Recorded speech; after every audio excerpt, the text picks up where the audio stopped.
예배를 보러 간다 이렇게 말씀하시는 분들이 계시죠. 또 어떤 분들은 예배를 보러 가는 게 아니라 드리러 가야 된다 해서 예배를 드리러 간다 이렇게 말씀하는 분들도 계십니다. 예배를 보러 간다고 하시는 분들은 마치 장 보러 간다라는 그런 의미다는 것이죠. 장 보러 간다는 것은 그저 시장에 구경하러 가는 것이 아니라 필요한 물건을 사러 시장에 간다, 어떤 목적이 있다 이런 의미라는 것입니다. 그렇기 때문에 예배를 보러 간다는 것은 그냥 예배를 구경하러 가는 것이 아니라 예배를 목적으로 교회에 간다 이런 의미다. 반면에 예배는 드리는 것이다 라고 말씀하시는 분들은 예배는 하나님께 드려야지 보러 가거나 구경하러 가면 안 된다라는 의미에서 이렇게 말씀하시는 거죠. 그렇기 때문에 보러 간다는 말은 쓰면 안 된다 이렇게 말씀하시는 것입니다. 우리 성도님들은 어떻게 생각하시나요?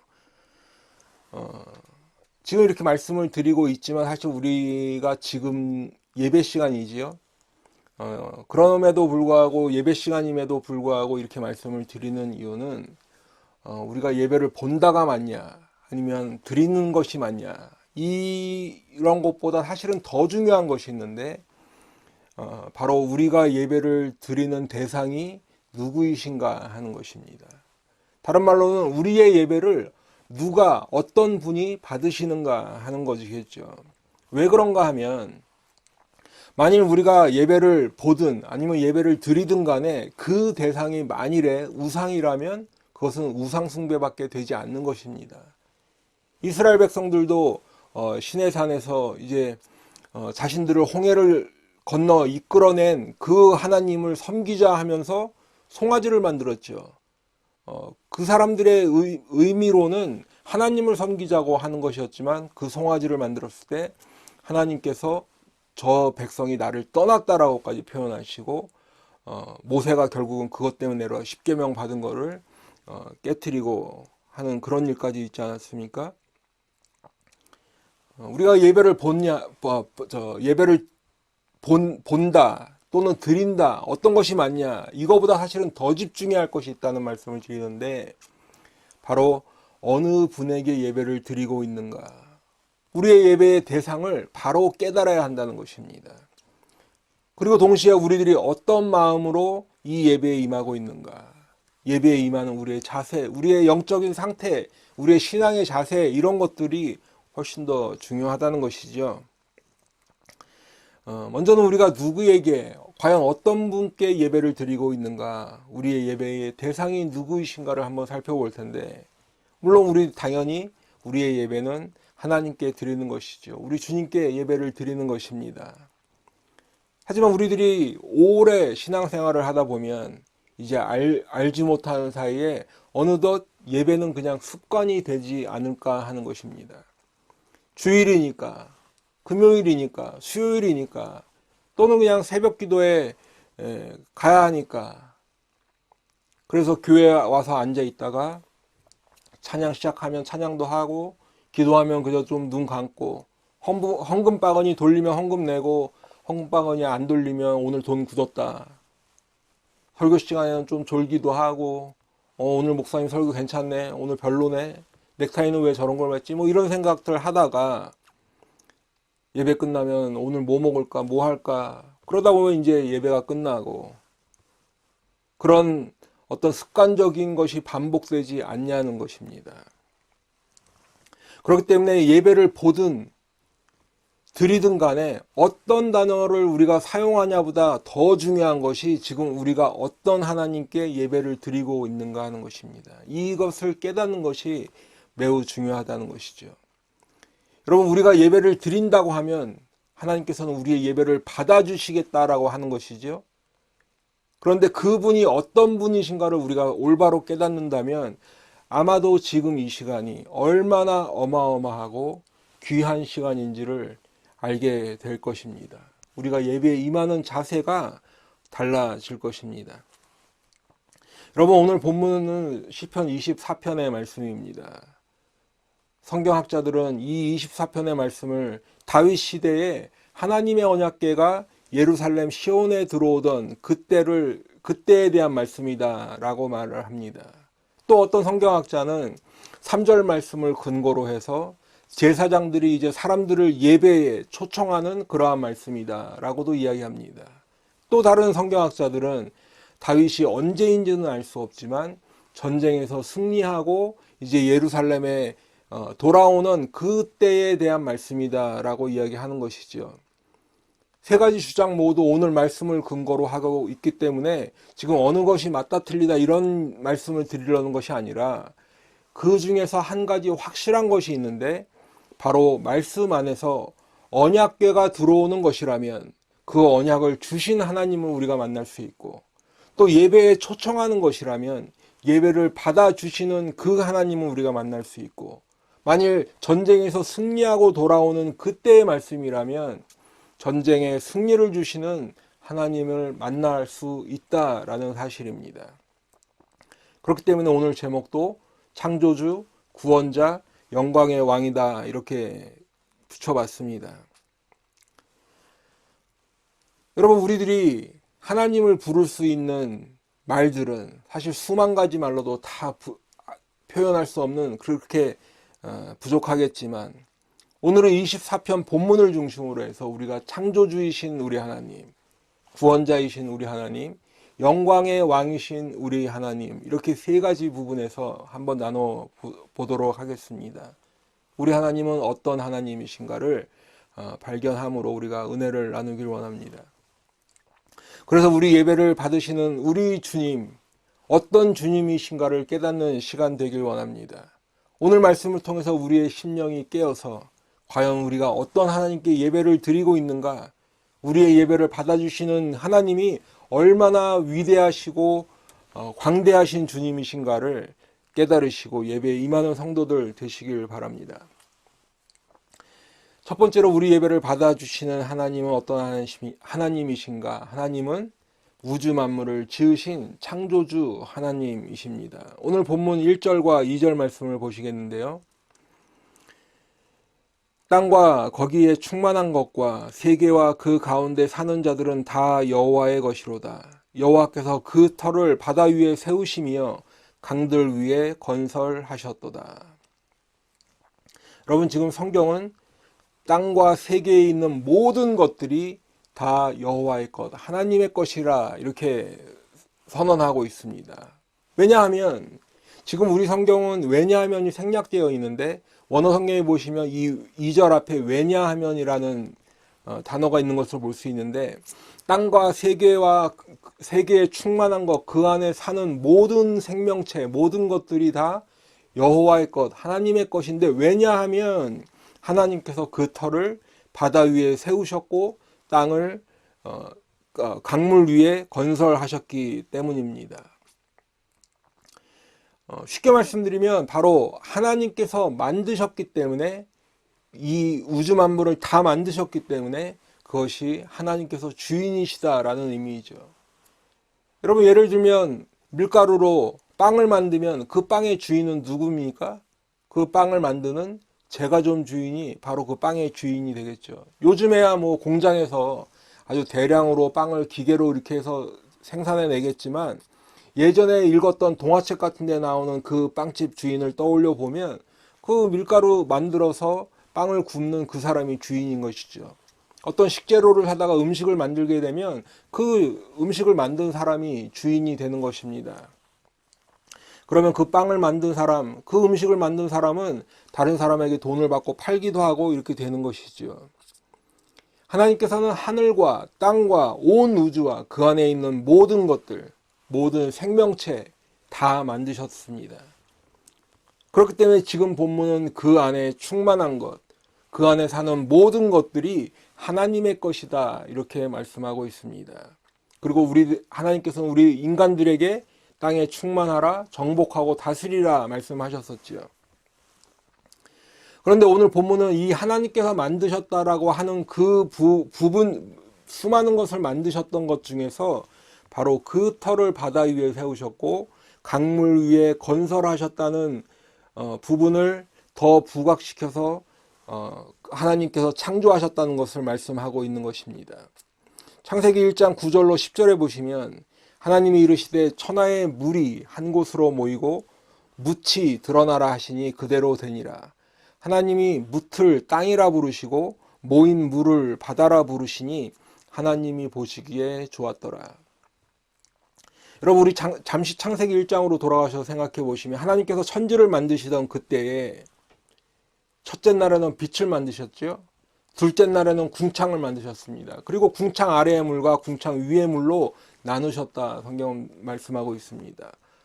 그리고 이제 셋째 날 지금 읽었던 9절 10절 말씀처럼 천하의 물을 한 곳으로 모으셔서 묻이 땅이 드러나게 하셨다는 것입니다.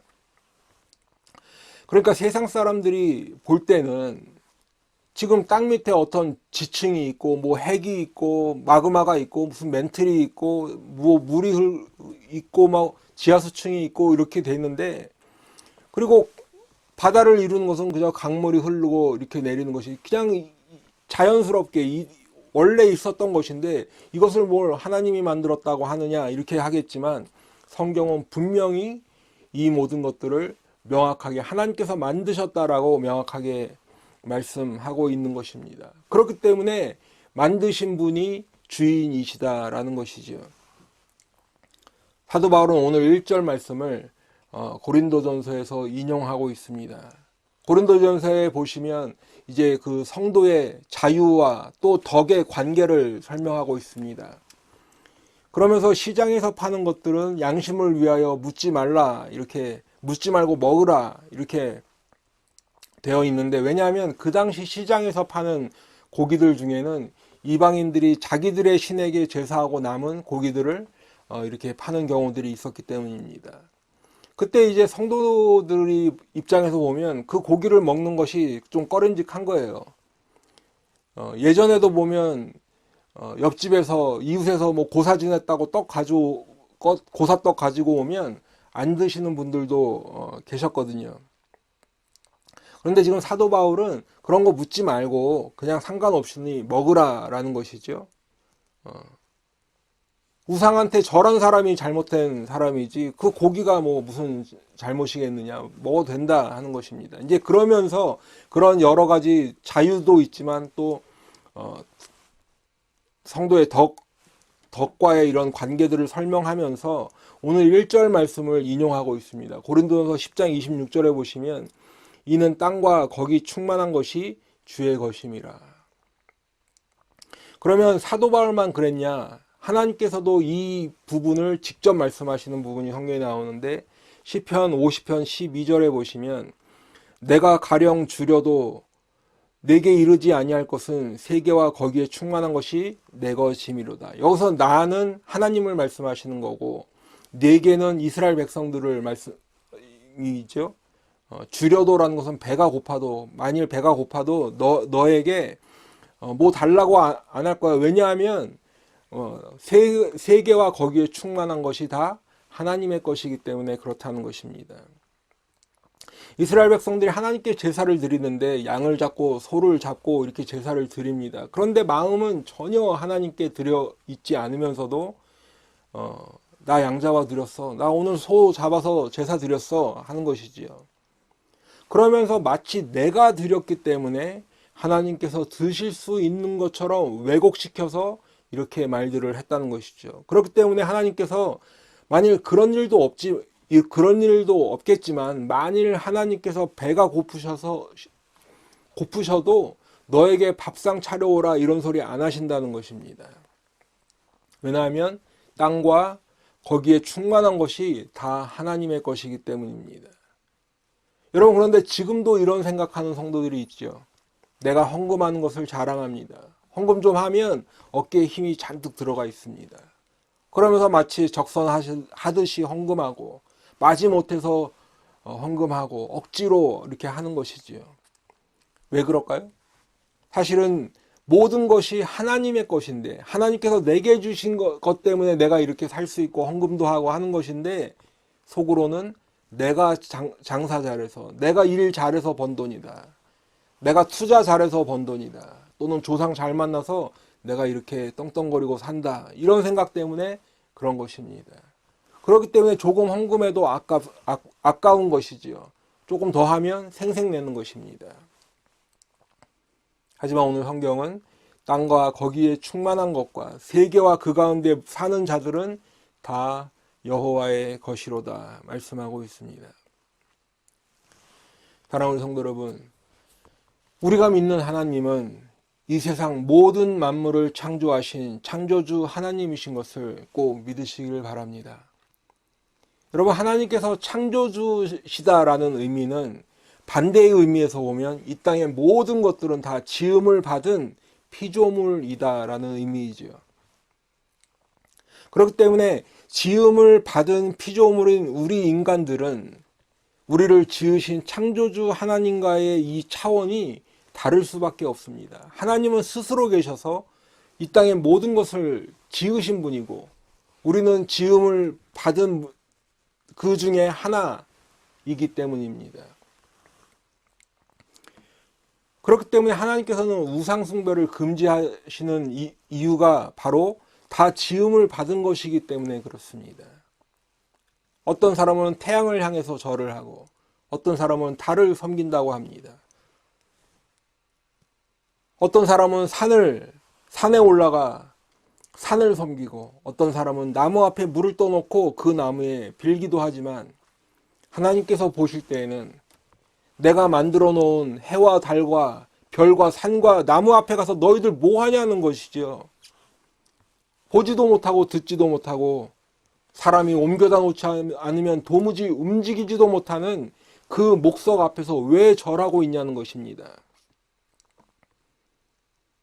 하나님은 지금도 살아계셔서 역사하시고 우리 가운데 함께 해주시는데 그 하나님께 예배하고 그분을 따라야지 이미 죽은 신들 앞에 가서 뭐 하냐는 것이죠. 그럼에도 불구하고 사람들은 하나님께서 창조하셨다는 사실을 믿기를 거부하고 있습니다. 진화론을 만들어요. 그것으로 다 설명이 안 되니까 이제는 무슨 빅뱅 이론, 무슨 설 계속 만들고 있습니다. 계속 바꾸고 고치고 성경에 이미 다 나와 있지만 하나님의 말씀은 거부하고 계속 딴짓만 하는 것이지요. 그런데 이런 사람들이 교회 안에도 꽤 많이 있다는 것입니다. 창조에 대한 이야기를 하면 고개는 끄덕일 줄 몰라도 밖에 나가면 세상 사람들과 똑같은 주장에 같은 목소리를 내고 있지요. 그러면서 이제 속으로 생각하는 것은 나는 꽤 이성적이다. 근데 여러분, 세상 사람들이 믿든 믿지 않든 여러분들이 믿든 믿지 않든 간에 성경은 하나님께서 천지 만물을 창조하셨다라고 선포하고 있습니다. 창세기 1장에서만 그런 것이 아니라 오늘 본문의 2절에서만 그런 것이 아니라 성경은 여러 곳곳에 하나님께서 천지 만물을 창조하신 창조주 하나님이심을 계속해서 선포하고 있는 것이지요. 그 중에 한 말씀만 살펴보면 시편 33편 6절로 9절 말씀을 한번 보시도록 하겠습니다. 여호와의 말씀으로 하늘이 지음이 되었으며 그 만상을 그의 입기운으로 이루었도다. 그가 바닷물을 모아 무더기같이 쌓으시며 깊은 물을 곳간에 두시도다. 온 땅은 여호와를 두려워하며 세상의 모든 거민들은 그를 경외할지어다. 그가 말씀하심에 이루어졌으며 명령하심에 견고히 섰도다. 하나님께서 말씀하시니 그대로 되었다. 하나님께서 명령하시니 이 우주 안에 있는 모든 만물이 그 자리에 있게 되어 있는 것입니다. 그렇기 때문에 이 땅의 모든 만물은 하나님의 말씀에 순종해야지요. 그분의 뜻을 따라 살아가는 것이 마땅한 것입니다. 그렇기 때문에 오늘도 지구는 태양 주위를 돌고 달은 지구 주위를 돌고 있는 것이죠. 하나님께서 명령하셨기 때문입니다. 그렇게 두셨기 때문입니다. 하지만 그 중에서 오직 우리 인간들만이 하나님의 명령에 불순종하였습니다. 그 결과로 땅도 저주를 받았지요. 우리 인간들은 죽음이라는 형벌을 받게 되었습니다. 창조주 하나님께 맞서면, 창조주 하나님께 대항하고 불순종하면 결국은 심판뿐임을 성경이 분명히 보여주고 있는 말씀입니다. 그렇기 때문에 하나님을 창조주로 믿고 그분을 예배하는 것은 원래 우리 피조물, 지음을 받은 피조물들이 해야 할 당연한 것입니다. 그렇기 때문에 우리들이 예배의 회복이란 말도 많이 쓰지만 진짜 예배의 회복은 피조물인 우리 인간들이 창조주이신 하나님께 나와서 그분의 명령에 순종하고 그분의 말씀에 따르겠다라는 이 신앙이 먼저 회복되는 것인 줄로 믿습니다. 바라기는 우리가 믿고 예배하는 하나님은 모든 것을 만드신 창조주 하나님이신 것을 믿으시는 성도들 되시길 바랍니다. 또한 그렇기 때문에 모든 것의 주인이심을 꼭 믿으시는 우리 성도들 되시기 바랍니다. 그래서 우리 창조주 하나님과 지음을 받은 우리 피조물인 우리 인간들의 관계가 처음 하나님께서 만드셨던 그 관계로 회복이 되고, 그래서 우리가 하나님께 예배하는 그 예배가 회복되는 복된 성도들 다 되시기를 축원합니다. 두 번째로 우리 예배를 받으시는 하나님은 우리를 구원하시는 구원자 하나님이십니다. 본문 3절로 6절 말씀인데요. 여호와의 산에 오를 자가 누구며 그의 거룩한 곳에 설 자가 누구인가? 곧 손이 깨끗하며 마음이 정결하며 뜻을 허탄한 데에 두지 아니하며 거짓 맹세하지 아니하는 자로다. 그는 여호와께 복을 받고 구원의 하나님께 의를 얻으리니 이는 여호와를 찾는 족속이요 야곱의 하나님의 얼굴을 구하는 자로다. 여러분 지금 3절에 보시면은 질문으로 시작을 하죠. 그리고 4절부터 보시면 그 질문에 대한 답입니다. 그런데 3절에서 지금 보시면 여호와의 산을 말씀하고 있고 거룩한 곳을 말씀하고 있습니다. 그런데 지금 여기서 말씀하는 이 여호와의 산, 또 거룩한 곳은 같은 장소를 의미한다 볼 수 있습니다. 바로 예루살렘이지요. 지금 이 시편 24편 시점에서는 언약궤가 있는 성막, 이제 나중에 그곳으로 솔로몬 시대에 가면 성전이 들어설 그 장소, 그 거룩한 곳. 그러니까 이 거룩한 곳 여호와의 산은 다른 말로는 하나님의 언약궤가 있는 성막을 의미하는 것입니다. 그러면 이제 언약궤는 다른 말로는 시은자라고도 하는데 이 언약궤나 성막은 어떤 의미가 있을까? 전체적인 장소적인 의미에서 보면 성막은 하나님께 제사를 드리는 곳이지요. 죄를 용서해 달라고 구하는 속죄제나 속건제로부터 해서 하나님과 화목하게 되는 화목제와 같은 이런 여러 가지 종류의 제사를 드리는 거룩한 장소입니다.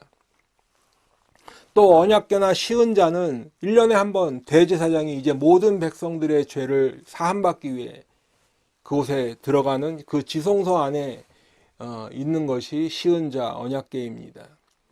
그러니까 언약궤와 성막은 바로 이스라엘 백성들이 공식적으로 하나님과의 관계가 이루어지는 곳이다. 백성들은 죄를 회개하고 속죄하고 또 하나님께서는 그 죄를 용서해 주시고 속죄해 주시는 곳이다 라는 것이지요. 백성들은 하나님께 제사를 드리고 그래서 하나님을 찾는 장소이고 하나님께서는 백성들을 만나 주시고 은혜를 주시고 용서해 주시는 그 거룩한 곳이다. 그런데 지금 3절의 질문이 그 여호와의 산에 올라갈 자 누구이며 거룩한 곳에 설 자가 누구인가 라고 질문하고 있는 것이지요. 그렇기 때문에 우리가 얼핏 보면 이 3절의 질문이 바로 여호와의 전에 올라갈 수 있는 사람의 자격을 의미하는 것처럼 들립니다. 하지만 우리가 이어지는 말씀 중에 특히 5절을 먼저 보시게 되면 이 말씀은 자격이 아니라 결과로구나, 어떤 열매로구나 라는 것을 우리가 알 수 있는 것입니다.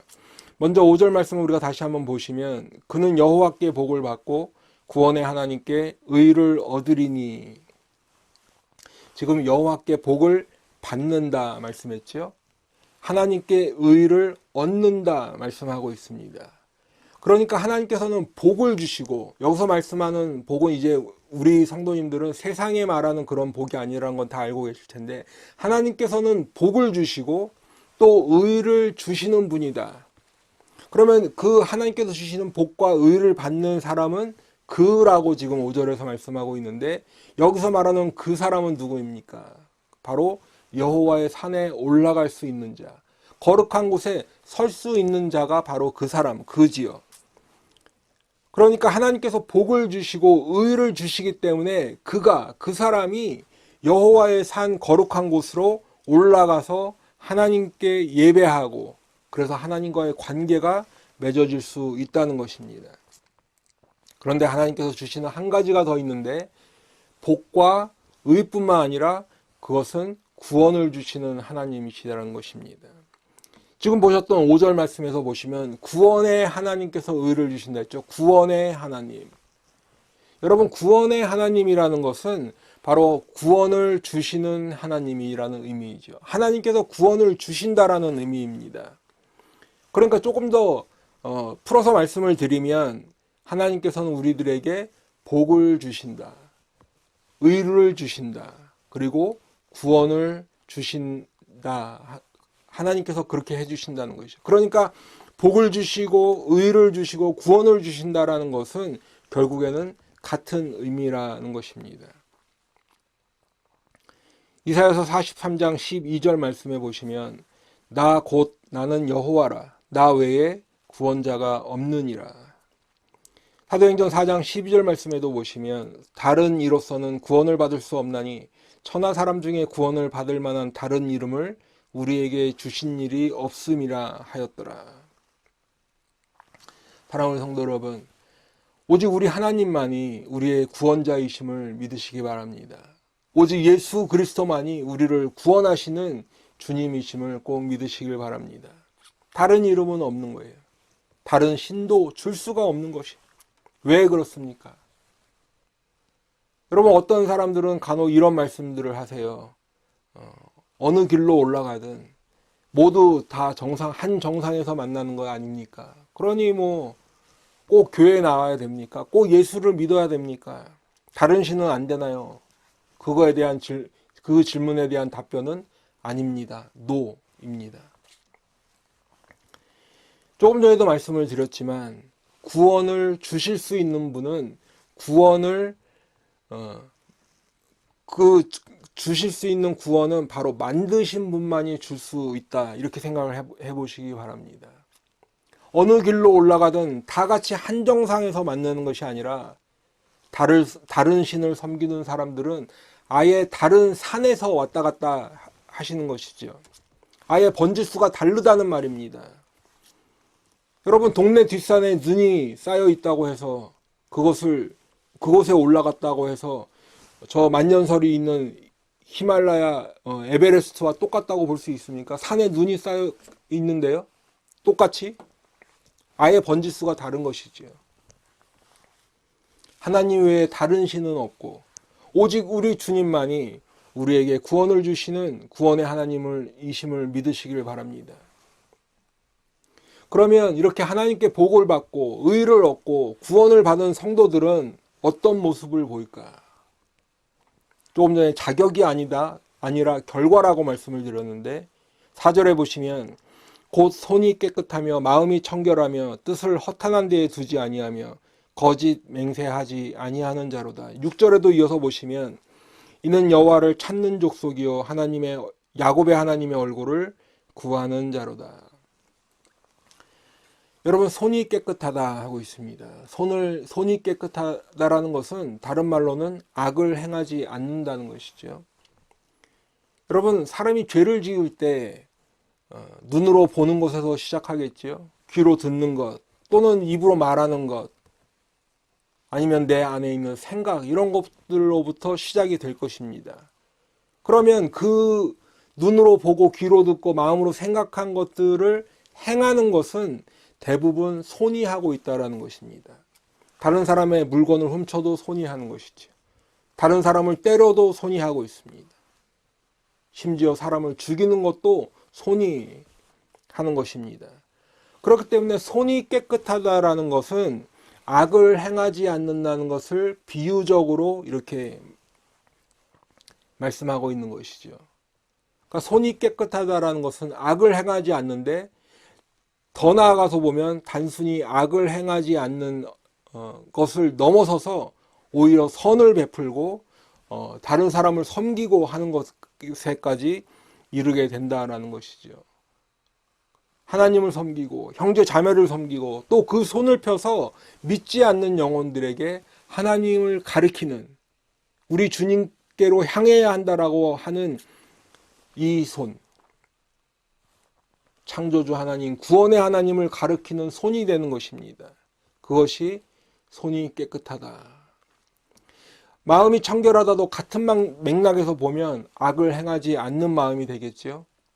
겉으로만 그런 척하고 속으로는 다른 마음을 품고 있는 이런 것이 아니라 마음으로부터 선이 가득해야 된다는 것입니다. 누가복음 6장 45절 말씀해 보시면, 선한 사람은 마음에 쌓은 선에서 선을 내고 악한 자는 그 쌓은 악에서 악을 내나니 이는 마음에 가득한 것을 입으로 말함이니라. 여러분, 마음이 청결한 사람은 그 마음에 하나님을 사랑하고 또 이웃을 사랑하는 마음이 가득하다는 말씀이죠. 그렇기 때문에 하나님께는 감사와 찬양과 영광을 돌리는 사람이 될 것이고, 사람들에게는 복음을 전하고 구원자이신 우리 주님을 증거하고 이렇게 살아가겠지요. 그렇기 때문에 마태복음 5장 8절에 보이시면, 마음이 청결한 자는 복이 있나니 그들이 하나님을 볼 것이며 라고 말씀하는 것이기 때문에 이십니다. 그렇기 때문에 마음이 청결하다는 것은 소위 말해서 그냥 성격이 좀 조용조용한 사람을 의미하는 것이 아닙니다. 뭔가 좀 우아하게 보이는 그러한 사람을 의미하는 것이 아니라는 것이죠. 마음이 청결하다는 것은 하나님의 구원의 은혜를 받아서 성령 받고 새롭게 된 사람을 가리키는 것입니다. 그 안에 악이 없기 때문에 그리스도 안에서 거룩하게 구별된 사람을 마음이 청결한 사람이다 말씀하는 것이죠. 뜻을 허탄한 데 두지 않는다라고도 하고 있습니다. 뜻을 허탄한 데 두지 않는다. 쉽게 말하면 허탄한 것, 바로 우상을 섬기지 않는다는 의미입니다. 다른 말로는 오직 하나님만 믿고 따른다라는 말씀이지요. 여러분, 우상 숭배로 대변되는 이 신은 허무한 신, 허탄한 신이 되는 것입니다. 그들이 주는 사상은 허무한 사상, 허탄한 사상, 세상에 쓸모없는 이론, 또 여러 가지 세상을 살아가는 원리다, 방법이다 이러면서 많은 사람들의 입에 오르내리고 인터넷에서 떠도는 그런 것을 여러 가지 모양으로 있는 그런 것들을 따르지 않는다라는 것입니다. 자신의 뜻, 내 의지를 그런 것에 두지 않고 그런 것을 따르지 않는다라는 말씀입니다. 오히려 오직 구원자이신 우리 주님께 그 뜻을 두고 있다라는 것이죠. 오직 구원자이신 우리 주님만을 믿고 그분께만 순종하며 사는 것을 말씀하는 것입니다. 또한 거짓 맹세하지 않는다 했는데, 거짓 맹세하지 않는다는 것은 단순히 남을 속이고 또 사기를 치고 그래서 어떤 이득을 취하는 것, 또 거짓 맹세하지 않는 것이 되겠지만, 더 나아가서는 하나님의 말씀을 왜곡하는 것입니다. 구원이 다른 신들에게도 있다는 거짓말을 전하지 않는 것입니다. 하나님의 말씀을 왜곡하지 않는 것이지요.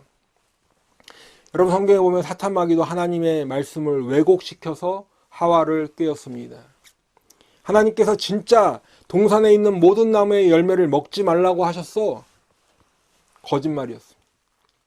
먹어도 죽지 않아. 속이는 말이었습니다. 또 한 가지는 믿지 않으면서도 믿는다고 입으로만 고백하는 것. 이것이 바로 거짓 맹세인 것이죠. 이사야서 29장 13절 말씀해 보시면, 주께서 이르시되 이 백성이 입으로는 나를 가까이하며 입술로는 나를 공경하나 그들의 마음은 내게서 멀리 떠났나니. 여러분, 마음에는 악이 가득하면서 입술로만 주님을 공경하는 사람, 그 마음은 주님과 멀리 떠나 있는데 입술로만 고백하는 사람, 그것이 바로 거짓 맹세하는 사람인데, 하나님의 구원의 은혜를 받은 사람은 이러한 거짓 맹세를 하지 않는다는 것이지요.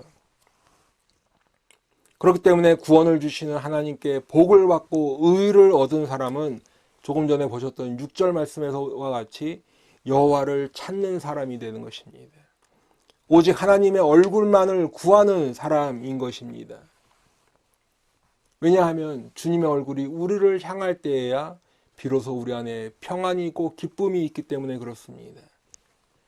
빛이신 우리 주님께서 그 얼굴을 우리에게 비추어 줄 때, 우리들이 이 어둠의 세상에 살지만 빛이신 우리 주님의 얼굴을 구할 때, 그때야 우리는 비로소 빛 가운데 거할 수 있고, 이 어두운 세상을 살아가지고 있지만 우리가 믿음 생활하며 끝까지 승리의 길을 걸어갈 수 있을 줄로 믿습니다. 세 번째로 우리 예배를 받으시는 하나님은 영광의 왕이십니다. 오늘 본문 7절부터 10절 말씀까지 보시면, 문들아 너희 머리를 들지어다. 영원한 문들아 들릴지어다. 영광의 왕이 들어가시리로다. 영광의 왕이 누구시냐? 강하고 능한 여호와시요 전쟁에 능한 여호와시로다. 문들아 너희 머리를 들지어다. 영원한 문들아 들릴지어다. 영광의 왕이 들어가시리로다. 영광의 왕이 누구시냐? 만군의 여호와께서 곧 영광의 왕이시로다. 지금 읽어드린 이 말씀은 우리들이 찬양으로도 많이 부르기 때문에 아주 익숙한 말씀입니다. 여러분, 그런데 우리가 찬양은 많이 불렀었는데 문들아 너희 머리를 들어라, 무슨 의미입니까? 문들아 너희 머리를 들어라, 들릴지어다. 지금 7절과 9절에서 보면 4번이나 이렇게 문들에게 머리를 들라고 말씀하는 것이죠. 여기서 말하는 문은 성문이다 라는 것을 알 수 있어요. 성문. 여러분, 예전 성을 한번 생각해 보세요. 그 성의 규모가 크든 작든 간에 어쨌든 그 성문이라는 것은 강하게 지켜낸다 라는 강함을 의미하는 것이죠. 그러니까 지금 여기서 문들아, 성문아, 머리를 들어라 하는 것은 그 문 자체라기보다는 그 성문을 믿고 그 안에서 안전하다라고 생각하는 고 살고 있는 그 왕, 그 성의 왕, 또 그 성 안에 살고 있는 사람들에게 하는 말씀이라고 볼 수 있는 것이죠. 그렇다면 머리를 들어라, 무슨 의미일까요? 이 들다라는 말씀을 잘 이해하기 위해서는 조금 전에 말씀드렸던 앞에 뜻을 허탄한 데에 두지 아니하며 라는 말씀을 한번 다시 돌아봐야 합니다. 왜 이 말씀을 드리는가 하면, 머리를 들다라고 했지요. 그리고 허탄한 데에 두다라고 할 때 이 들다와 두다가 같은 히브리 단어를 쓰고 있습니다. 다시 말씀드리면 허탄한 데에 두다라는 것은 우상을 섬긴다라는 의미였죠. 그래서 세번역 같은 경우, 또 여러 영어 성경, 현대인 성경도 보면 뜻을 허탄한 데에 두지 않는다라는 것을 헛된 우상에게 마음이 팔리지 않는다라는 의미로 대부분 번역을 하고 있습니다. 그러니까 문들에게 머리를 들다라는 것은 바로 영광의 왕이신 하나님께 뜻을 두라라는 그런 의미인 것입니다. 영광의 왕이신 하나님께 그 마음을 두라. 너희들의 강한 성을 자랑하지 말고 그 성을 지켜주는, 그래서 안전하다고 생각하는 그 강한 성문이라는 것을 자랑하지 말고, 영원한 문이라는 것은 아주 오래전부터 그렇게 자신들을 지켜왔다고 생각하는 그 성문을 자랑하지 말라는 것이지요. 오히려 너희들의 그 안에 살고 있는 왕이든 백성이든 너희들의 마음과 뜻을 영광의 왕이신 하나님께 두라는 의미인 것입니다. 문들아 너희 머리를 들어라. 영원한 문들아, 아무리 오랜 시간 유지해온 문이라도 들릴지어다 하는 것이지요. 왜 그렇습니까? 바로 영광의 왕이 들어가시기 때문입니다. 여기서 우리가 한 가지 주의해서 볼 것이 있는데, 두 가지 명령을 볼 수 있지요. 하나는 들지어다, 들어라, 들지어다 하는 것이고, 이 들지어다 라는 것은 너희들이 자발적으로 들지어다 라는 것이죠. 또 한 가지는 들릴지어다 라고 쓰고 있습니다. 문들이 자진해서 들지 않는다면 다른 사람에 의해서라도 들려야 한다는 것이죠. 이게 자발적이든 타의이든 또는 뭐 수동태든 능동태든 어떤 뭘 갖다 붙이더라도 들지어다와 들릴지어가 동시에 쓰이고 있다는 것입니다. 왜 그럴까요? 바로 영광의 왕이신 하나님께서 들어가실 때에는 자의가 됐던 타의가 됐던 그 문은 무조건 들려야 한다는 말씀입니다. 영광의 왕이 들어가실 때 그 문이 들려야지, 그렇지 않으면 그 문은 허물어지고 그 성은 무너지게 될 것입니다. 강제로 함락되는 것입니다. 8절에 보시면 영광의 왕이 누구시냐? 강하고 능한 여호와시요 전쟁에 능한 여호와시로다. 10절에도 보시면 영광의 왕이 누구시냐? 만군의 여호와께서 곧 영광의 왕이시로다. 여러분, 지금 영광의 왕이 강하고 능하신 하나님, 전쟁에 능하신 여호와, 영광의 왕이 만군의 여호와라고 성경은 말씀하고 있습니다. 뭔가 전쟁, 군대 이런 의미로 하나님이 영광의 왕이시다라는 것을 성경은 지금 표현하고 있는데,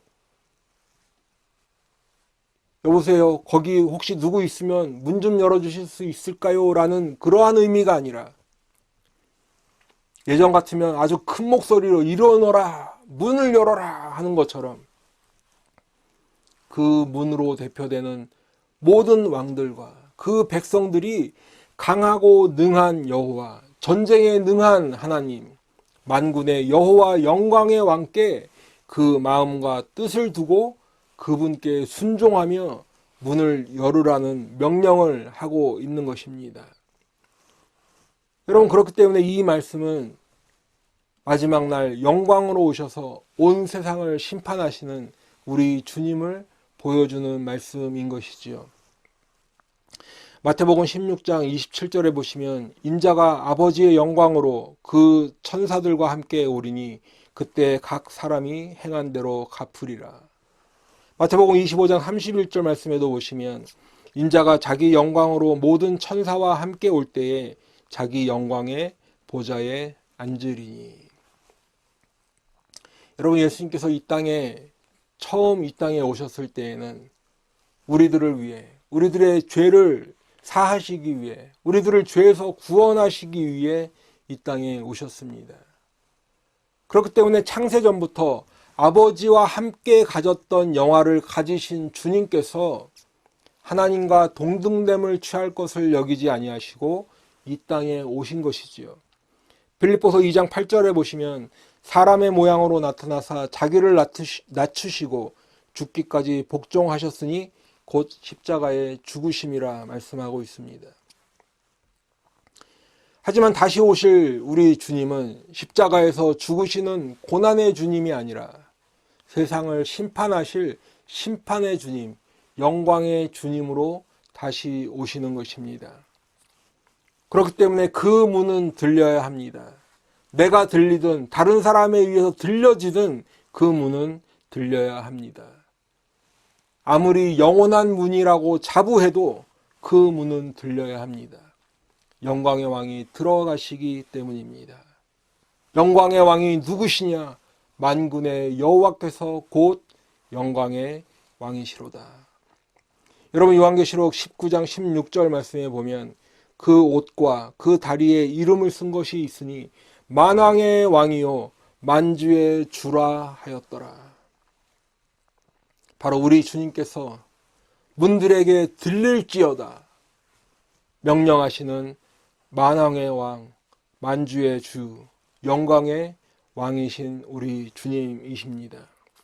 이제 말씀을 맺도록 하겠습니다.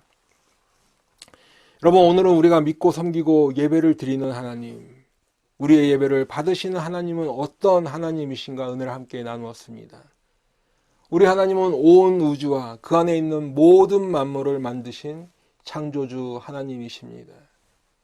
그렇기 때문에